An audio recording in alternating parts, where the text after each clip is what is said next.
آپ صلی اللہ علیہ وسلم نے فرمایا داخل رمضان، جب رمضان کا مہینہ آتا ہے فتحت ابواب الجنہ، اللہ جنت کے دروازوں کو کھول دیتا ہے۔ ایک حدیث کے الفاظ ہے فتحت ابواب السماء، اللہ آسمان کے سبھی دروازوں کو کھول دیتا ہے۔ اور ایک روایت اور ہے فتحت ابواب الرحمہ، اللہ اس مہینے میں رحمت کے دروازوں کو کھول دیتا ہے۔ تو ہمارے ہاں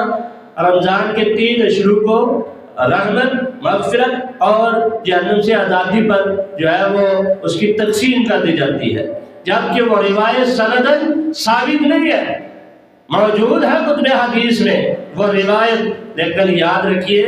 کہ وہ سندن متن اللہ کے رسول صلی اللہ علیہ وسلم سے ثابت نہیں۔ اللہ کے رسول صلی اللہ علیہ وسلم کی احادیث کا اور آپ کے قرآن کا بغور مطالعہ کرے تو رمضان کا پورا مہینہ ابواب السماء، آسمان کے دروازے کھول دینے کا مہینہ ہے، اور وہی میں یہ پورا مہینہ اس میں اللہ رحمت کے دروازوں کو سپیشل کھول دیتا ہے، یہ پورا مہینہ اللہ جنت کے دروازوں کو کھول دیتا ہے، پورا مہینہ جہنم سے آزادی کے پروانے کا مہینہ ہے، پورا مہینہ مومنوں کی بخشش کے سبب کے لیے اللہ کھول دیتا ہے۔ تو اس لیے کسی عشرے کو مخصوص کر دینا، قید کر دینا،